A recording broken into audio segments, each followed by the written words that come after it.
We mentioned he comes in as the favorite. Lewis was hoping for a more partisan crowd tonight since England is participating in the World Cup soccer tournament. Many Brits electing to follow the soccer matches rather than come over to Memphis. So Lewis's supporting cast may not be as strong as he likes. Yeah, but you go around this city, I've run into so many people speaking with that British accent that you would think there is no World Cup. This town is loaded with the British. Lennox Lewis really made this fight happen after the fracas at the New York press conference when he was bitten by Tyson. He could easily have gotten out of it if he wanted to. He didn't want to. He sees this as an opportunity to confirm his place as the best heavyweight of the 90s.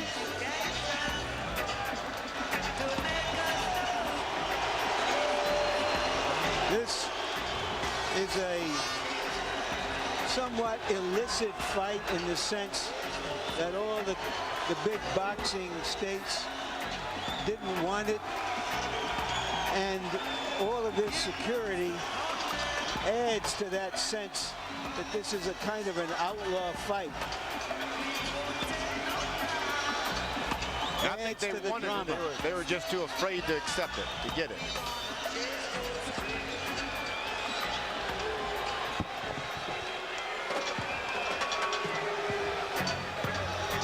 You cannot fault the planning. Everything coming off without a hitch as the fighters enter the ring. The heavyweight champion of the world now will go to his half of the ring.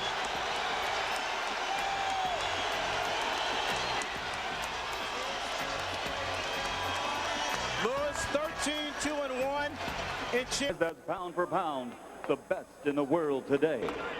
Ladies and gentlemen, from Pensacola, Florida, presenting the four-time world champion, the reigning and defending, undisputed light heavyweight champion of the world, Roy Jones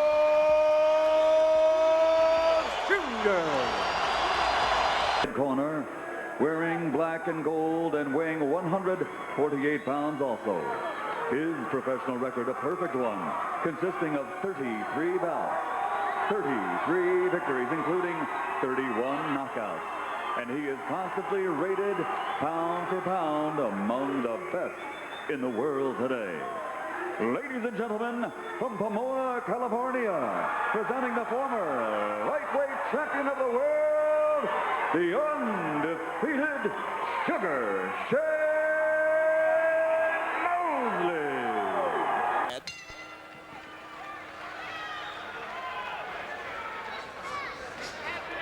Stone, faced with a picture-perfect boxer-puncher, is trying to make as ugly a fight out of this as he can. Staying low, staying behind his two gloves, coming in low, Let him stop. grabbing, Not punch on the break. trying to break the rhythm of Mosley. Stone able to whack Mosley with a left hook as he bore in. Quit behind the head. Through round two. Bunch stat numbers are nothing to write home about. Mosley 28 of 95, Stone 12 out of 92. They've been intermittently finding one shot at a time, but nobody has really put together a 3 or 4 punch combination yet in the fight. Moses has been able to land those good left hooks here and there. And let me tell you, they send you back to your corner staggering and a little groggy. Stone's going to make a big mistake thinking he can continuously take those hooks. You got to keep your head moving at all times if you're Stone. Stop!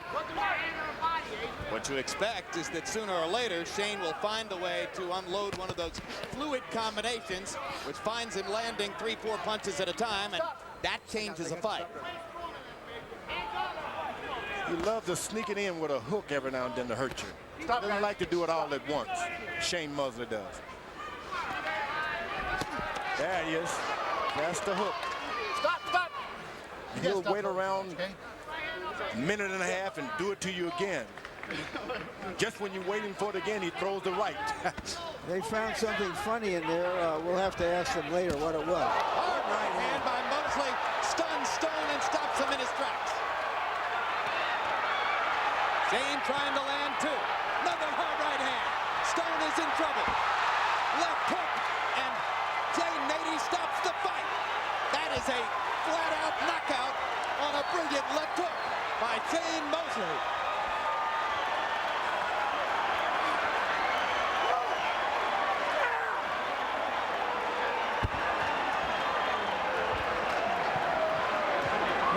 Dr. Margaret Goodman immediately there to observe Adrian Stone. Mosley froze him with the two right hands and then utterly starched him with a brilliant left hook. All happened behind that initial left hook, though. It stuns you, keep you waiting for another, and then he throws that right hand. He did it all just like out of a book or something. Another brilliant show. Now, I ain't strong enough to lift him up. My response to that is, so what?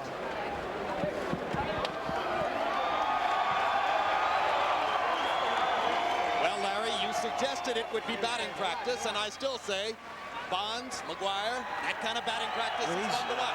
You know, he's as good as it gets. You know, Eddie Futch has said he belongs with any of the great old-timers. That's good enough for me. Didn't take him long to solve the awkward style of a fighter who didn't belong in the same class or ring with Shane Mosley. Now here comes the left hook. 3 or 4 right hands, and then boom. The left hook followed by another right hand at the end, and that's why the doctor jumped in.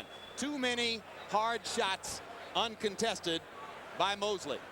And I don't care how quick the referee is, it's hard to do anything about this. Boom. That canvas is soft, but it doesn't help much when you're here. Linebacker. Here comes Hill to begin round 4 against Roy Jones. There you go.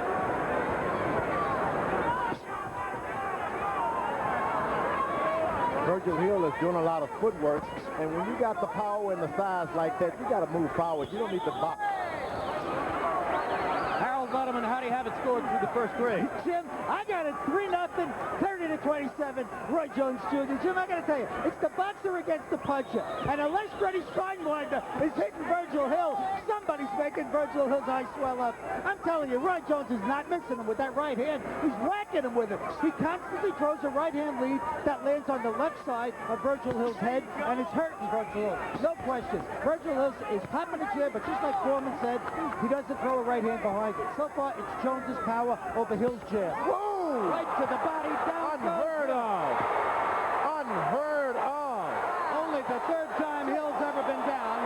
He's holding the kidney area on the right side. And Steinwinder Unheard the of. fight. First time Virgil Hill's ever been knocked out. Roy Jones did it with a right hand to the body. I've seen it all. That's one of the few hard body shots I can recall Roy Jones ever throwing, much less ending a fight with. Unheard of. Normally not a body puncher. Didn't he knock out Glenn Wolfe with a body shot as well? Long time ago back in Vegas? Well, I said one of the few. But he never has done it against a world-class opponent that I can recall. This is a world-class opponent being knocked out by a body shot. This is one heck of a body shot. I mean, this was a perfect, clean shot to the right of the rib cage, and here's another look. Larry, tell us about this, please. Well, it was just a sudden shot underneath the jab instead of over the jab. Through the first 3 rounds, Virgil Hill had been seeing Roy throw the punch, throw the right hand over the jab. This time he elected to throw it under the jab and just caught him in a very vulnerable spot. What does it feel like, George? What does it feel like when you get hit there? Boy, I tell you, there's nothing like it because it actually paralyzes your body for the second. All you're thinking about is recovering from the pain. And that's what he's thinking, how do I recover? Okay. It's not about defending yourself. A champion John, the Quiet Man, Ruiz.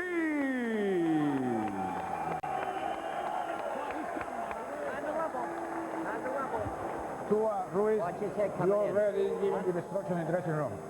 Two things you must remember: obey my commands at all times, and most important, protect yourself at all times. Any questions? Shake hands. Good luck to both of you. There's a lot of interest in Tua because he comes out of that fabulous school of Marciano and Frazier and Tyson, that type of fighter, but he's going up against the best schooled of the young heavyweights out there. Ruiz, who is a stablemate, incidentally, of Lennox Lewis.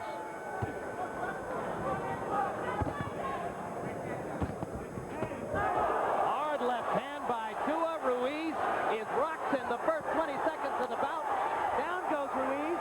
He takes a vicious left-hand shot on the way down, and it's unlikely he'll be getting up, and Tony Perez says enough. Whoa! Well, Marciano, Frazier, and Tyson. Let me repeat that. And Tua. Well, I'm not ready to put Tua there yet, but that was sensational. That was some performance, and I mean, nobody has done that to Ruiz. And I'm telling you, the shot that Ruiz took on the way down was dangerous looking. Yes, it was. So you can see now the medical attention that is being given to John Ruiz. And Ruiz is moving. And Tua, justifiably, is celebrating a knockout in less than 30 seconds. Maybe less than 20, I'm not really sure. Well, George? Well, what happens when you get in with a shorter guy like that, you automatically underestimate the reach. He's able to get down and lean in. He's taller than you think, so he catches you on the end of those shots. That's what happened the first time. He got caught on the end of one of those left. I don't know if you want to call it a hook, but it was the left. Yeah, Ruiz, call it a hooker cut. Ruiz is in some distress here. The last shot was just, the referee couldn't do anything about it. The action just got away from everybody. Right, it came too quickly while he was on his way down. Yeah, normally what happens when a fighter reflexively throws at a guy who's going down like that, they usually miss. Because after all, you're going after a moving target. Yeah. It just happened that Tua landed about as flush as you can land. You have to have a lot of bravery as a referee. He's getting up. You know, this show is being shown down in New Zealand where it's 3 o'clock on Saturday afternoon, and I imagine there are a few people down there celebrating. There's the first left hook. And it's interesting what you said, George, about a fighter like this doesn't look as tall as he really is because of the way his body is built. People have a hard time believing, for example, that Mike Tyson is 5'11", yet we measured him one time, and when he's standing upright, indeed he is around 5'11". So he did underestimate his reach. You think you stepped out of the range, but no, you have not. Here's the punch that really did it, and that was a vicious, vicious punch.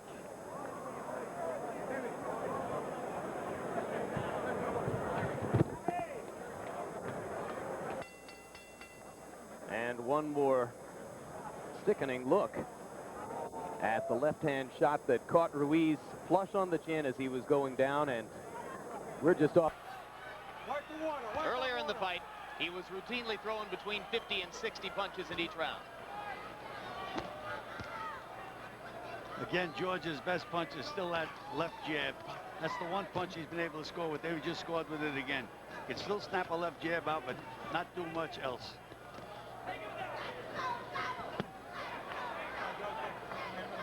Laura with a heavy shot on the hip from Foreman, and as he took that blow below the belt, Joe Cortez walked casually past Foreman and said, "George, don't do that." Right hand landed there, and another.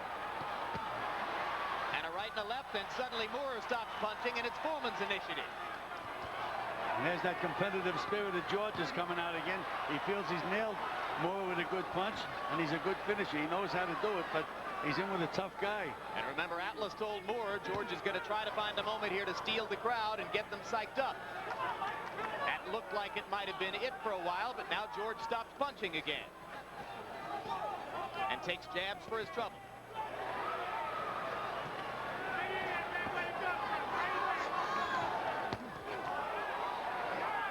Foreman wading in to set up a left hook, and another left hook. And another left hook shot that missed. George is so tired, though, Jim. If he misses a punch, he goes completely off balance. I have to give him all the credit in the world, but again, he's a 45-year-old man in a young man's game. But look at that competitive spirit coming out now. Straight right hand landing for Foreman. He's had a pretty good round here in number 10.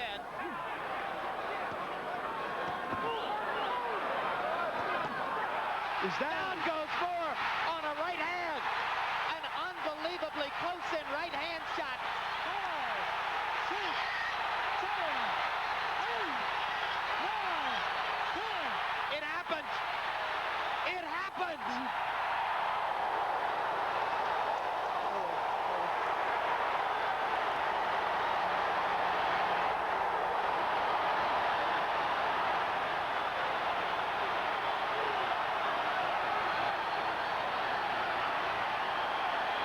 As referee Joe Cortez waved his arms over Moorer, George Foreman knelt in prayer in the neutral corner. You know, this was a 2-to-1 fight, but in my mind it was a gazillion to 1 that George Foreman could ever win the heavyweight championship again. This is a really remarkable achievement, and it has to stand on its own. We're in a show and tell medium, and show does it all.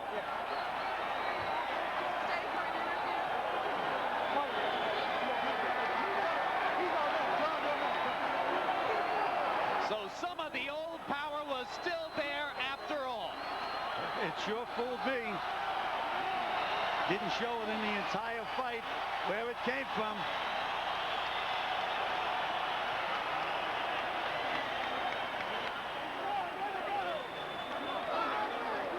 Well, we mentioned that he was having a strong round. He had set up some blows, and then that right hand anesthetized Michael Moorer. It sure did. And that's the one thing I said George couldn't do. He couldn't get you out with one punch. But boy, he sure fooled me and Michael Moorer. It landed right on the point of the chin, Gil. Right on the button where it says good night. You see the blood welling up behind Moorer's lips as he momentarily went to sleep. The 68th man in 26 years to have fallen before the professional fury of George Foreman.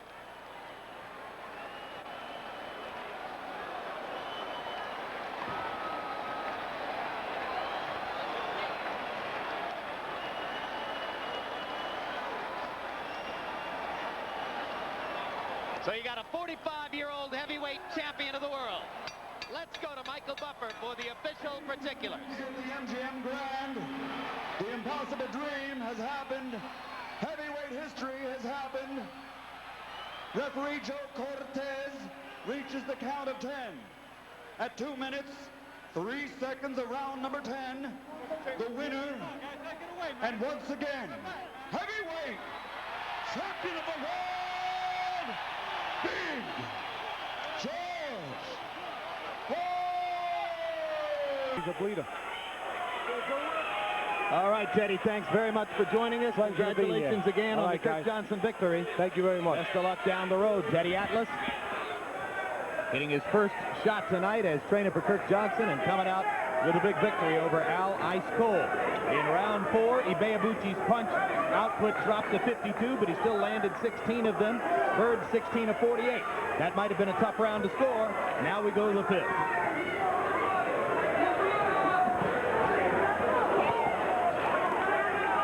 Ibeabuchi's punches seem to be slowing a little bit now, Jim. Well, that could be fatigue. You know, there was the long layoff after the victory over Tua, 16 months. He's won a couple of fights since then, but there have been inconsistencies in training. Curtis Coates, he's listening to in the corner tonight. There was a period of time while he trained for this fight when he wasn't with Cokes, but rather was with Chuck McGregor. He only had one sparring partner, and he told us he didn't spar very much preparing for this fight at all. Some fighters these days don't believe in sparring a lot, and Ibeabuchi is one of them.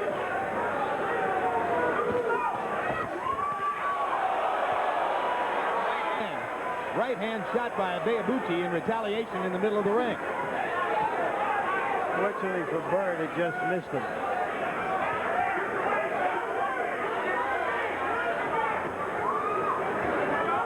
Don't be pushing on him now. Okay, here we go. Let's go to work.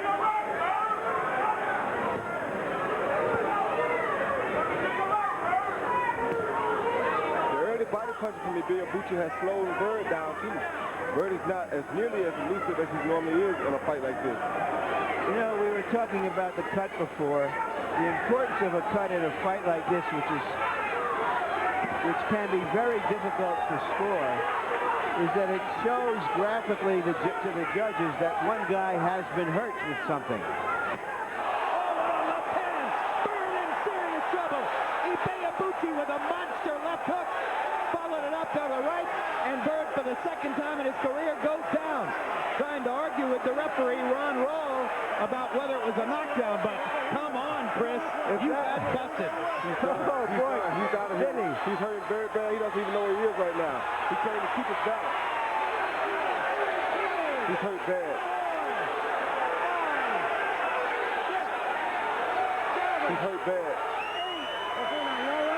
Round ticking down, 15 seconds left. He might make it out of the round. Here comes Ibeabuchi. He'll never make it out of this round, Jim. Hard left hook. Start the fight. Oh, they can stop it. They can stop it right now. What is Bird hollering for? Stops it. Ron Roll stops it. Ibeabuchi has knocked Chris Bird out. A sensational victory for Ibeabuchi, and shame on Chris Bird. He was arguing with the referee from the moment he got knocked down. He claimed it wasn't a knockdown. It was a knockdown, and he never stopped pitching instead of fighting and protecting himself. I think Ibeabuchi, Roy, just knocked him silly. He knocked him silly. Chris Bird is really not aware of what went on. It's not that he's ignorant. He's not aware of what really was going on. He's not senseless right now. He doesn't have an idea of what's going on in his mind right now. He's still kind of senseless. That left hook was as big a single punch blow as we've seen in a while in the heavyweight division. Yes, it was. Well, Chris Bird told us that he gets offended when he gets hit by a big punch. He must be very, very offended at the moment. Ike Ibeabuchi closed the show, landing 19 of 36 power shots in that round. And what a spectacular job Ibeabuchi does in knocking out a man who was regarded as knockout proof. Here's the first knockdown, Roy. Here's the first knockdown, and check out this left hook. There's the right. Was it the right or the left? Well, the left set it up. The right was just as flush. Here's another look from a different angle. Boom. Oh, yes, it was the left uppercut. Yeah, oh, the left uppercut. From that point on, Bird was gone. Yeah, Bird was really out of it right there. He was totally done. Yep, I called it a left hook. With that angle, you can call it an uppercut. It was spectacular. Man. That's what Oscar De La Hoya used to do to smaller opponents. One shot like that, and they were out of there. Yeah, that's the thing. That's the big danger about fighting these big heavyweights. When you come up against one that can hit you with the big punch, are you going to be able to take it? That's where that 35-pound difference makes a difference. And at that point, Ron Roll elected to stop the fight and prevent any further punishment. Let's go.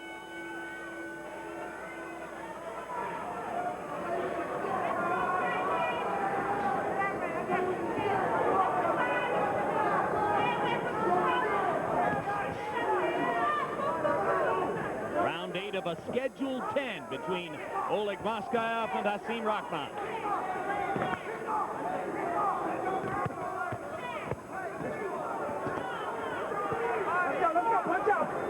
I tell you, Rahman is using his left jab to nullify Moskaev's straight right hand very good tonight.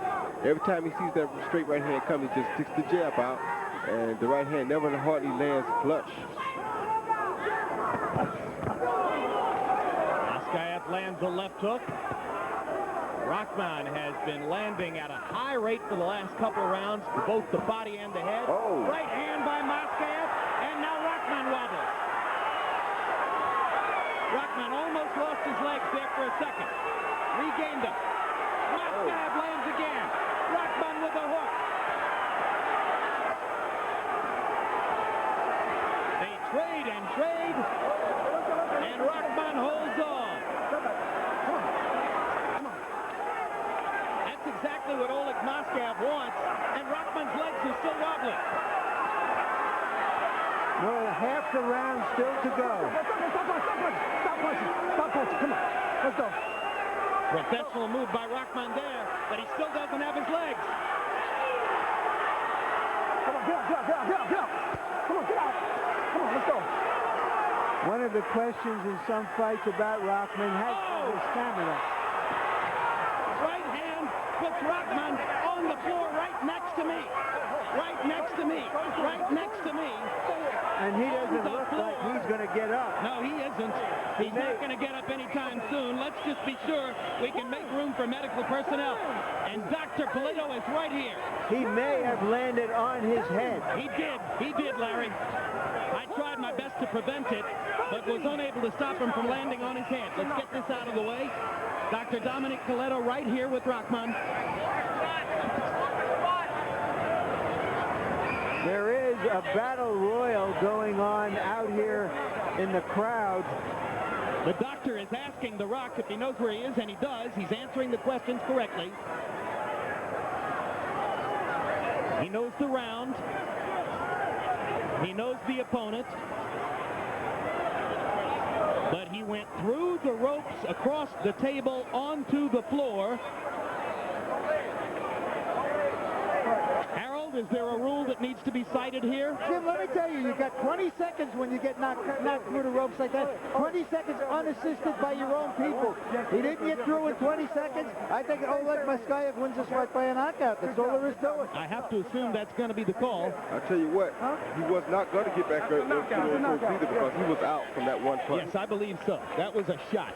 We don't know if any ruling has been made, but they're lifting Moskaev up.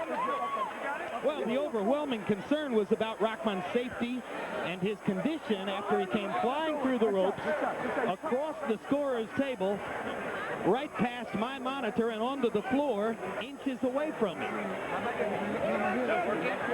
I did the best I could with one hand to try to break his fall, but it was impossible, given the momentum of this big man.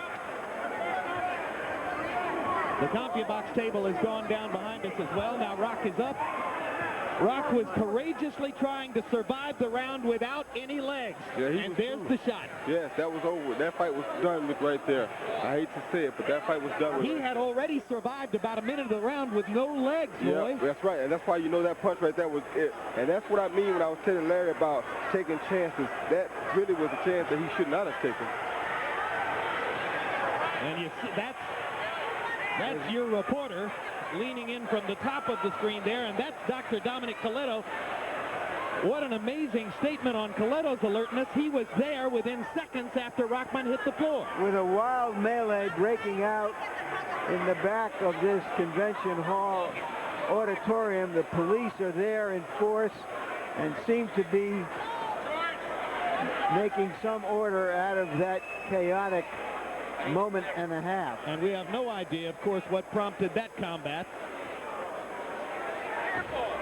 as our attention was diverted by the situation of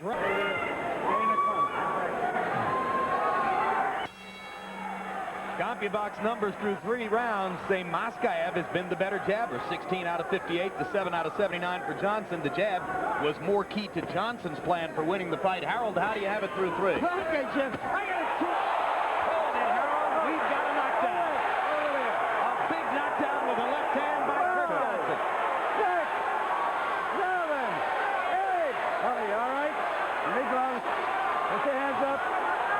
This is a whole new fight, Manny. A left hook that came after the right hand, and no one was expecting a left hook. But this, once again, is going to be interesting to see if he can survive. Moskaev goes through the ropes. Same place where he put Hasim Rahman last year in Atlantic City. So the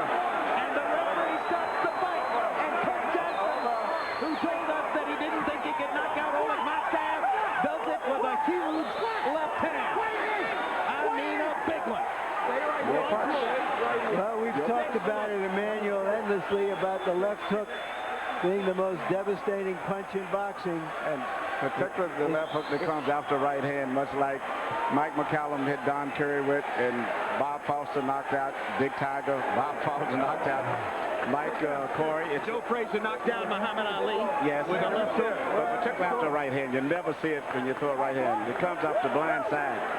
And that was not so much it was a hard punch, but the fact that he didn't even see the punch. It would got to be a battle of right hands, and Kurt cheated a little bit to throw a left hook after he threw a right hand. Well, he had Moskaev coming in aggressively, looking to throw the right, leaving himself a little bit open.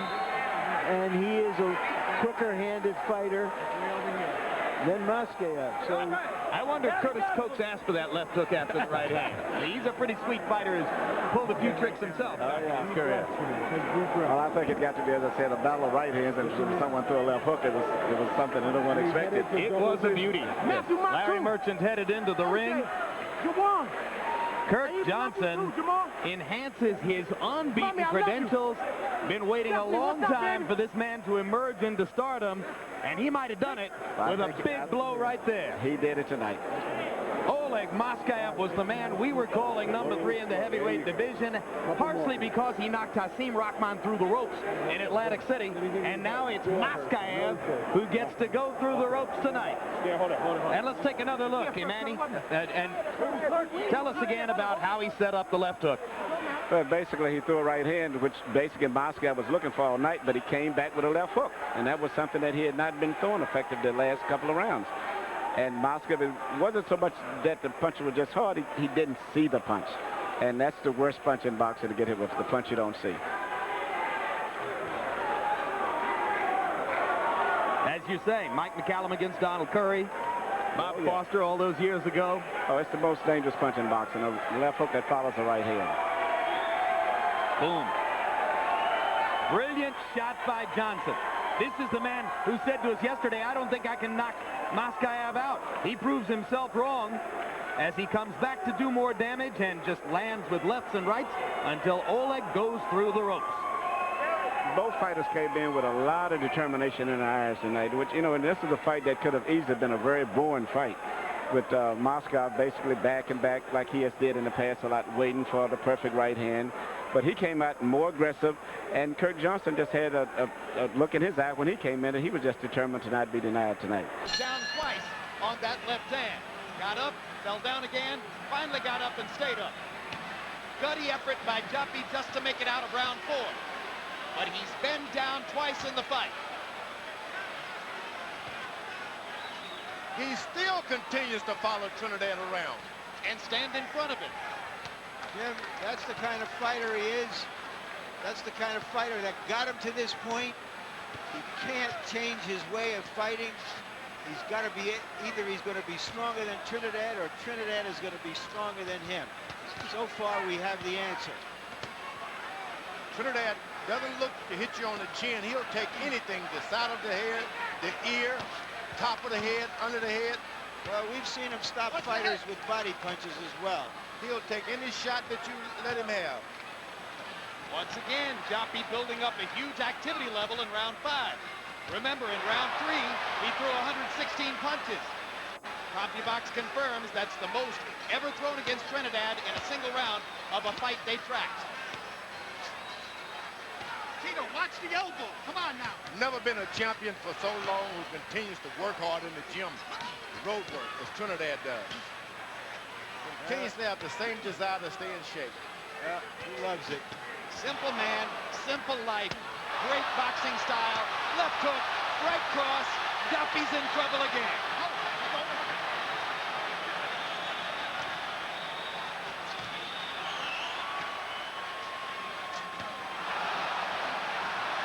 Trinidad throwing every shot with murderous intent. He loves the knockout, he says. Joppy just believes that he can do it. Take it and come back. Joppy trading shots toe-to-toe with Trinidad.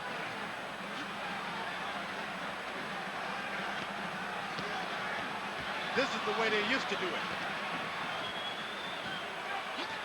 The fight wasn't over until it was over.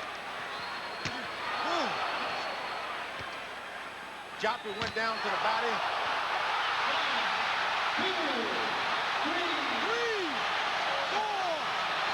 That'll do it. I don't think Mercanti's going to let William Joppy continue. Felix Trinidad with a sensational knockout. Sensational performance by the greatest finisher in the sport.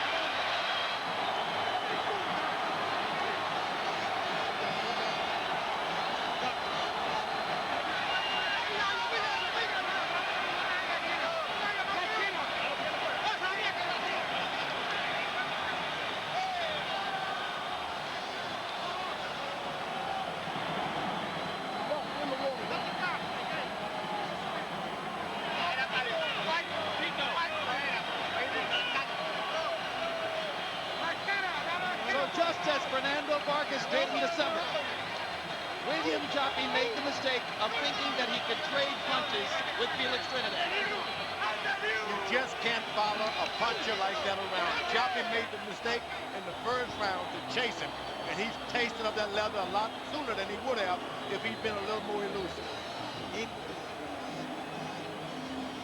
Larry, here's a look at the knockout, and it came on right-hand punches this time. Tito Trinidad may be the deadliest puncher in these divisions since Ray Robinson. He's like a pinpoint boxer who can thread the needle, but he does it with power. I got no arguments with that. He can be mentioned right along with Ray Robinson. Well, you talk about using your punches efficiently. By CompuBox numbers in the fight, Felix Trinidad landed 108 of 191, 57%, most of them power shots. Just a depth. Unless it is the final round. There's the bell for the beginning of round one. This WBC Super Welterweight Championship bout between Terry Norris and the champion, John the Beast Mugabi. Eddie Eckert is our referee here this afternoon, and terrible Terry Norris. Norris in the all-white trunks on the left of your screen here. John Mugabi on the right with the black stripe.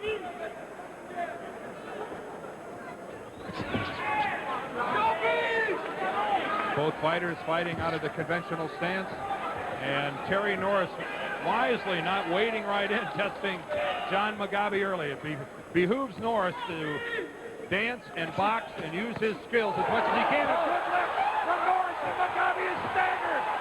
John Mugabi goes down. A left from Terry Norris drops John Mugabi. Mugabi is up and on Queer Street. Oh, this crowd is stunned. John Mugabi dropped his mouthpiece. Here's where Mugabi will need all the experience he has. Can he hang on? Terry Norris closing in on Mugabi, and Mugabi wisely holding on, Alex. Only been down once before in his career against Marvelous Marvin Hagler, but he's in much worse trouble here. It was a left from Norris that caught Mugabi flush. And Mugabi does at least appear to be getting his legs back to a degree. If somebody told you there was going to be a knockdown in round one, Dan. Oh, and that right from Norris. You saw it stiff in the legs to Mugabi. And John Mugabi is helpless. Holding on.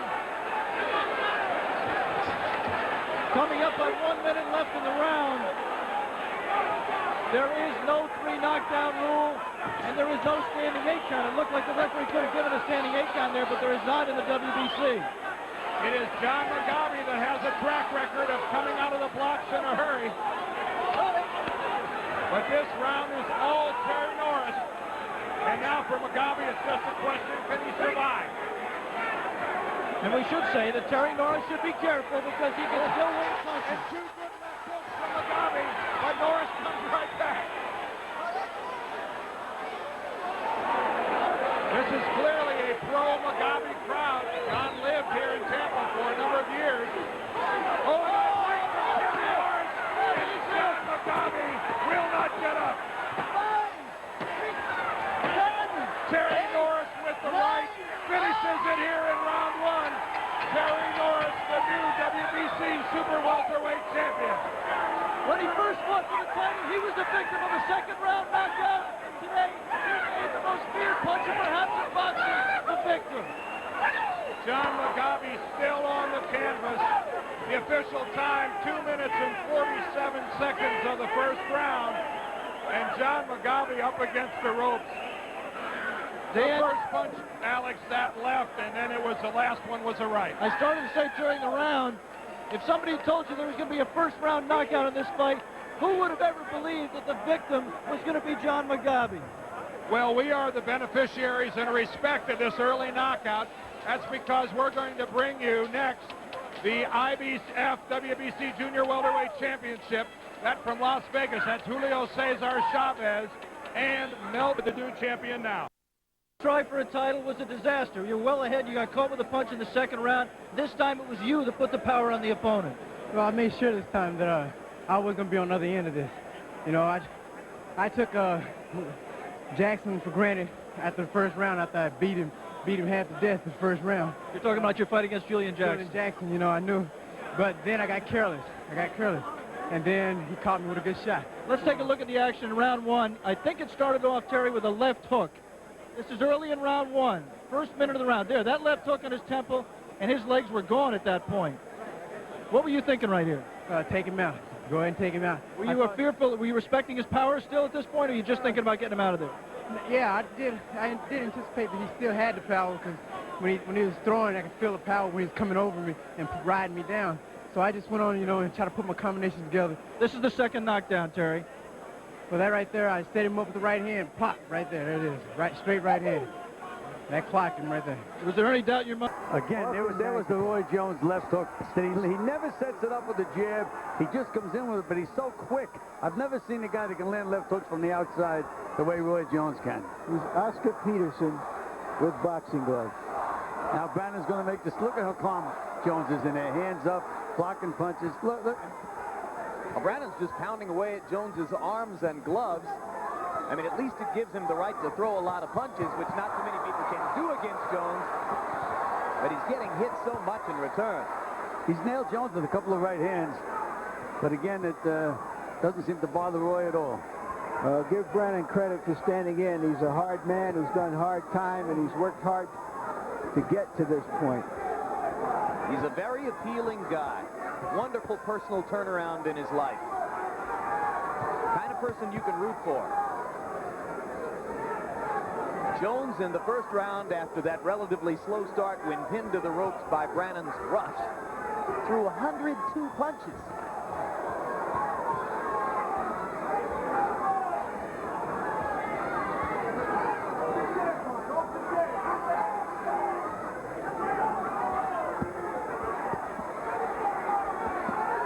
Again, they're wide punches by Brian Brannon, and Jones is picking them off with his arms.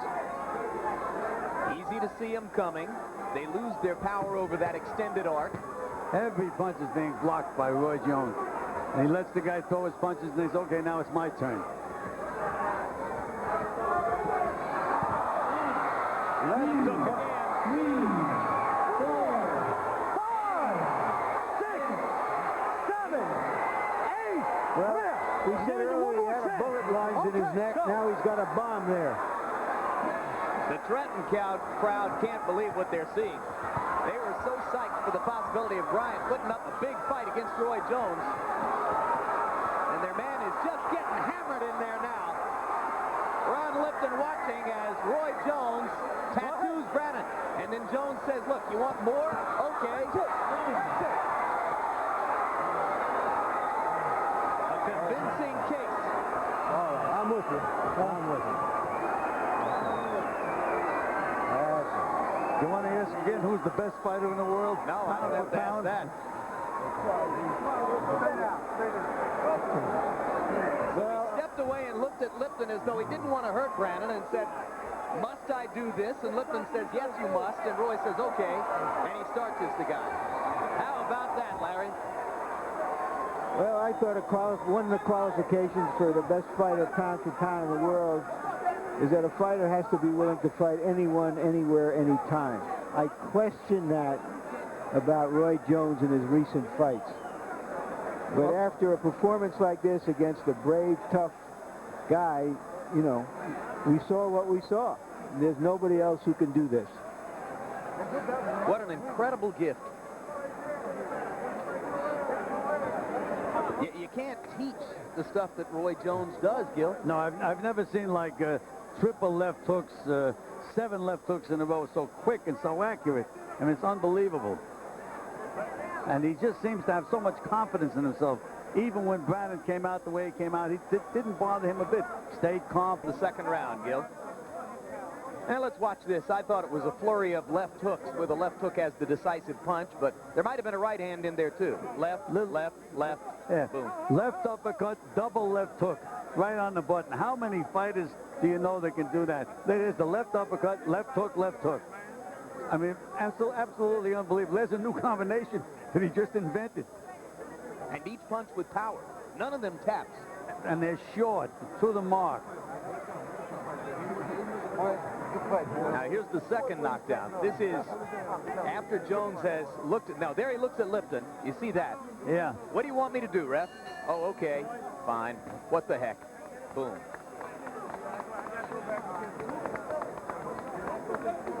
Here you can see Brandon doesn't have a leg under him. There's no reason why this fight had to go on. I mean, Jones could see it. I don't know why the referee couldn't see it. For him to be this, that training. I think more people will go to that kind of style, perhaps. Here we are in the 11th round. Tony's come on strong in the 8th and 9th. Had a good 10th as well.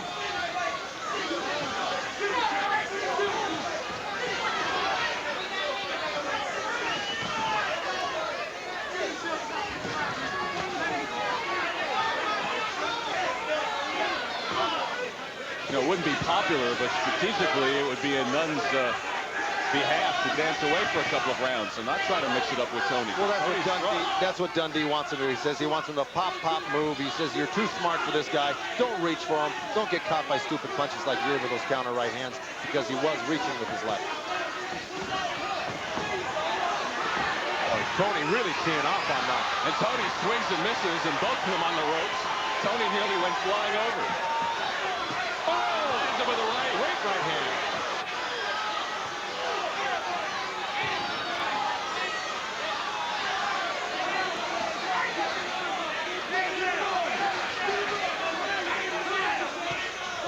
Tony's got a high ratio of knockouts in his 20-some-odd fights, and Michael Nunn's proven he can take a great shot because he's got him. And pushes Nunn into the ropes.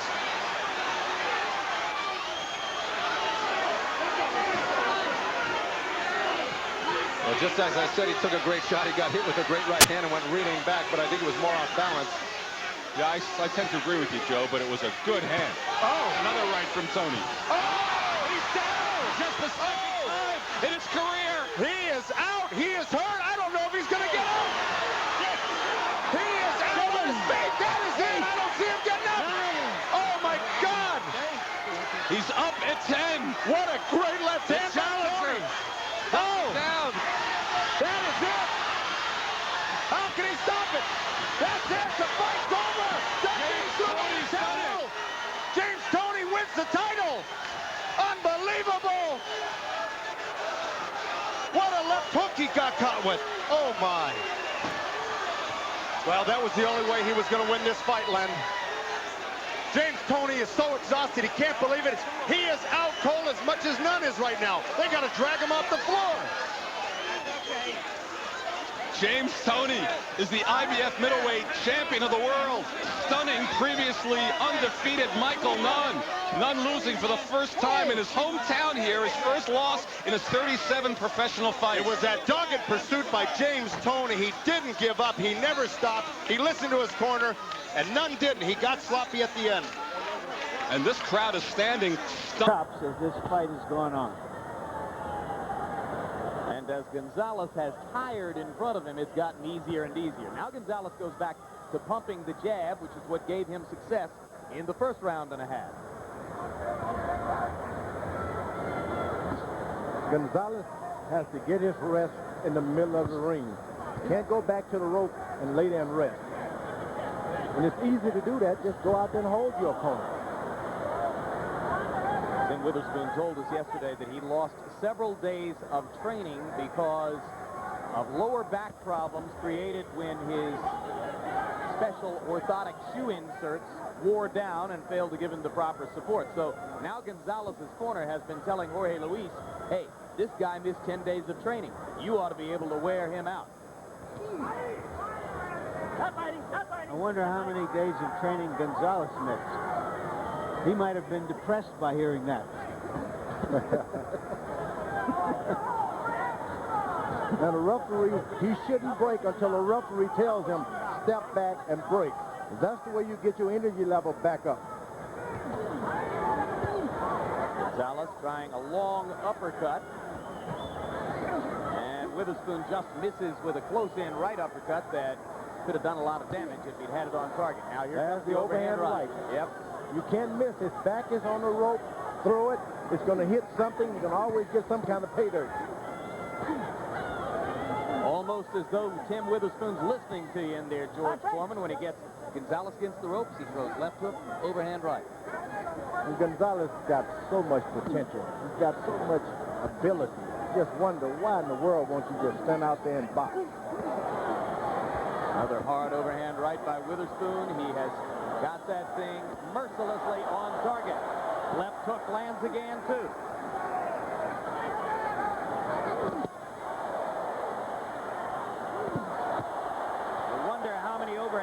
Gonzalez will want to take. Witherspoon may not have the power of a Riddick Bowe, but he has this thing dialed in.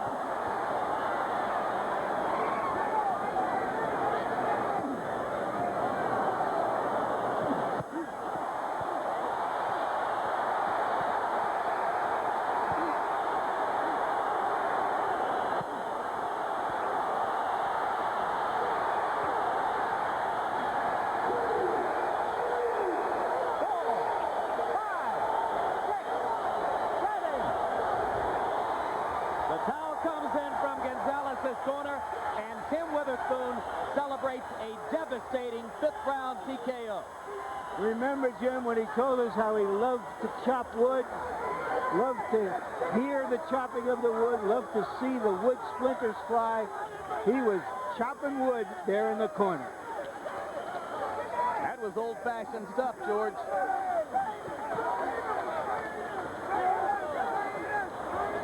Jorge Luis Gonzalez absorbs the second knockout loss of his career, and you suspect that barring some dramatic change in his life, we're not going to see him at this level of the heavyweight division again. It's pitiful, too, because it's all because of a lack of proper strategy. This guy has a lot of ability, a lot of strength, took some good punches, stood on his feet. Well, let's watch the finishing sequence here, George, and you'll see Witherspoon landing a withering series of overhand rights and left hooks. All the same punches over and over. This guy Gonzalez cannot get out of the way of something as redundant as the same punch. Look at where his left hand is. Got his left hand down below his waist, even in an infighting situation where he ought to be trying to protect himself. Even up top, if you just put your hands up, you just make him hit your punches, your gloves. Believe me, this guy Gonzalez just needs a trainer. Well, same punch over and over. Probably too late to get it now, and he provided Tim Witherspoon with a relatively easy fight tonight. Never too late. Never too late. Witherspoon wins for the 45th time in his career.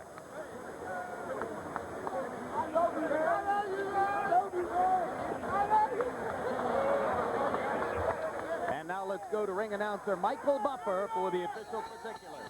Ladies and gentlemen, the end comes at 2 minutes, 54 seconds of round number 5. The winner by knockout victory, showing he is still one of the most dangerous heavyweights in the division. He is terrible. Tim Witherspoon. You're winning the fight. You're winning. Keep the distance. You have to fight and keep the distance. Keep away from this man. Here's a knockdown. He went down, it seemed, voluntarily from a right that landed somewhere between the waist, Roy, and the armpit. It wasn't real low. It might have hit him in the ribs. It was an excellent left body shot.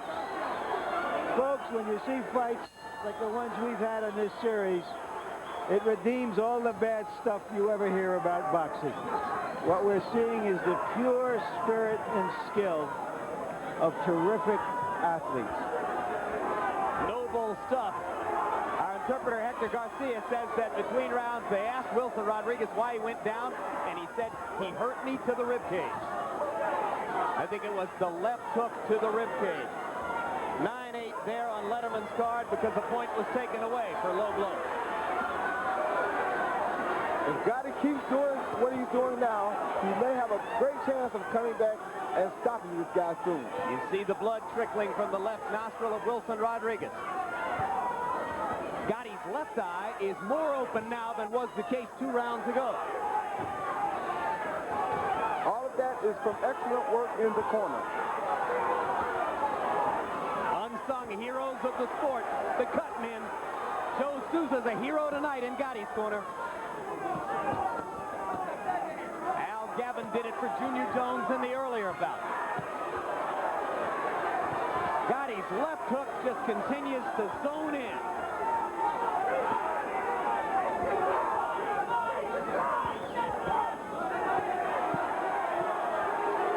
Referee Wayne Kelly was behind Rodriguez when Gotti hit him with 2 more blows below the belt. The one thing that amazes me is that every time Gotti hits Rodriguez in the face, it seems like it has no effect. But the body punches are taking their toll. They are wearing him down. Crowd is lifting Arturo Gatti, keeping him alive in a fight in which he could easily have been gone by now. Straight right hand. And another body shot that hurt Rodriguez.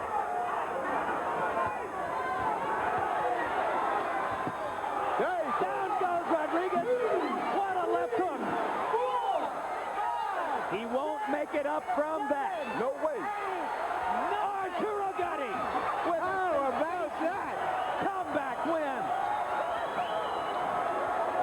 Happens in this fight, coming back from those 2 first-round knockdowns. I don't think any of us imagined that we'd still be here after that first round. And in round 3, Stewart was the busier fighter and landed more punches than Moore. And you heard the men in Moore's corner saying, you've abandoned the jab, go back to it. He landed 57 jabs in the first 2 rounds and then unaccountably laid on the ropes and allowed Stewart to hit him in the third. Then they go back to the ropes again. Stewart has got a 5-year-old daughter. Told me she'd be watching him today. He's going to put on his best effort. Daddy, get up, that kind of stuff, you know. Well, Stewart's wife and daughter were at ringside for the Tyson debacle, and he thought it was a distraction to have them there. There's a solid left hand from Moore, and again the blood begins to flow on the bridge of the nose for Alex Stewart. Moore is indeed a good puncher for any weight. Shouldn't be any doubt in his mind that he can punch. Solid body punch from Stewart with the right hand. He pins Moore against the ropes. Michael! Let him up. I got you. Let him up. Step back. Alex, step back. Emmanuel Stewart up on his feet, shrieking at Moore to come back to the center of the ring.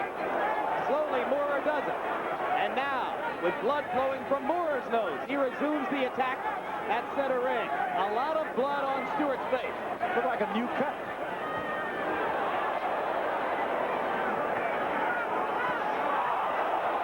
And Moore scores twice with the uppercut, and Stewart is down again. Boy, that's a knockout. 2, 3, 4, 5. Now he's going to get up again. 7. A lot of blood from over the right eye. I think it's too bad to continue. Yeah. Good stoppage. Knockout. Good stoppage by referee Chris Wallison.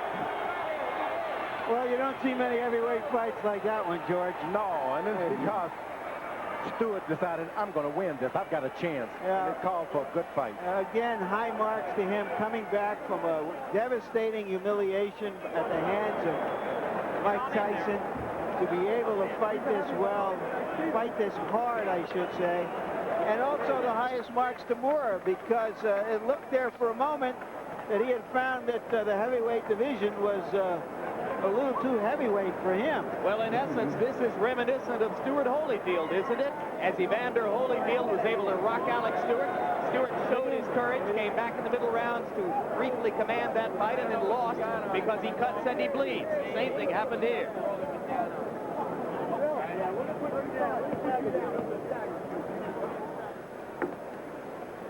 Fourth round action. Yeah, the left hand hurt him, the right hand finished him. That right hand, once again, the right hand was the finishing punch in this fight for Michael Moorer. And also high marks to him, because he went in with a big, strong, well-conditioned, determined man who put him on the defensive, and Moorer found a second win and came back and dominated the fight. Moorer is no doubt a future champion. Those two right uppercuts tend to put you in mind of a fellow named Mike Tyson at his best. Gentlemen, good evening and welcome to Caesars Palace, Las Vegas, Nevada, and an evening of HBO World Championship Boxing. It's all brought to you by Cedric Kushner Promotions in association with your undisputed, undefeated king of beer, Budweiser. The contests are sanctioned by the Nevada State Athletic Commission. The 3 judges assigned to this bout, scoring it on the 10-point must system at ringside, will be Chuck Jampa, Dave Moretti, and Dalby Shirley. And when the bell rings, your referee in charge of the action, Tony Weeks. And now, ladies and gentlemen, our co-featured bout of the evening. 2 big men scheduled for 10 rounds. This is in the heavyweight division. Introducing first, fighting out of the blue corner, wearing purple trimmed with silver and weighing in at 260 pounds. His professional record stands at 25 victories, including 15 knockouts with 2 losses and 3 bouts even.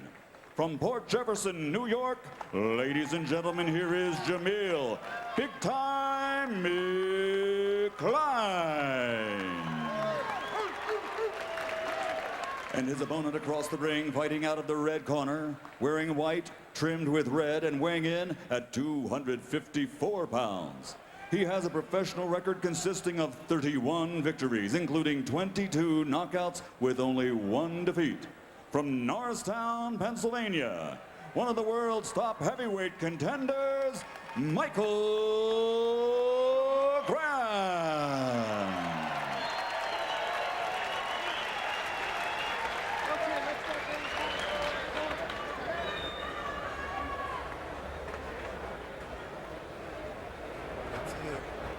Okay, here we go.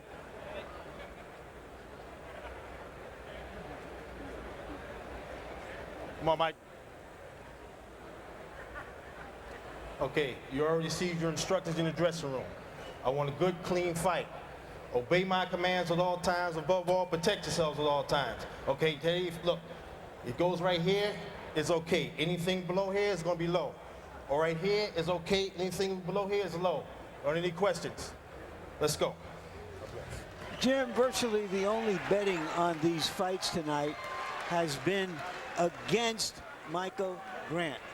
He opened at 9-1. The odds have been bet down to about 5-1 because of the Lewis fight, because of the 15 months of inactivity, because of the 2 operations. If ever. And because of that. That is the 7th time in his last 3 fights that Michael Grant has tasted canvas. You know his body is bone dry, not one drop of sweat on his shoulders. Okay, here we go. Now he has shown he can get up in the past, but he is hurt. He is dazed badly. It was a single left hook by McCline, the first punch of the fight that got Grant in trouble. Now, he was in similar trouble early against Galata and managed to weather the storm. But Grant is wobbling, and he's complaining that his leg is hurt. Remember, he had a torn ACL, and this fight is over. He told the referee that his ankle is broken. Michael Grant told the referee that his ankle is broken. Sit down, sweetie. Just sit.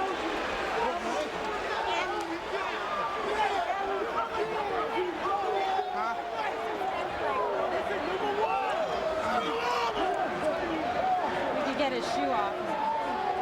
Get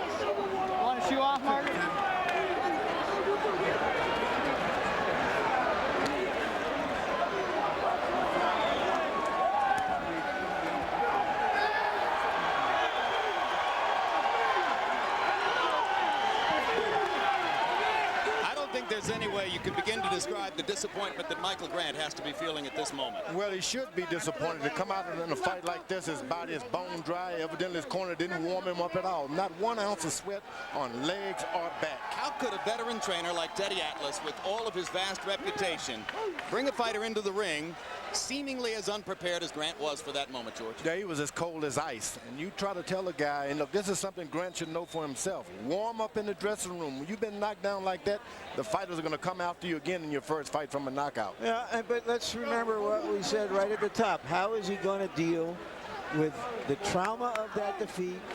And secondly, the long layoff. Well, we'll have to see that on his next fight.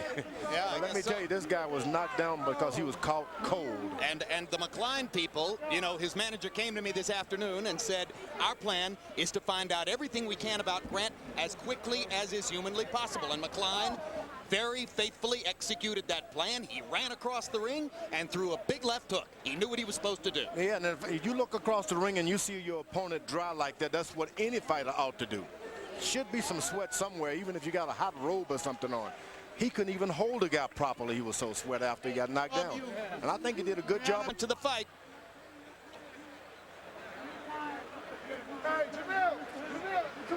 Perfect shot with the left hook. Almost breaking his. I'm surprised his knee isn't talking about being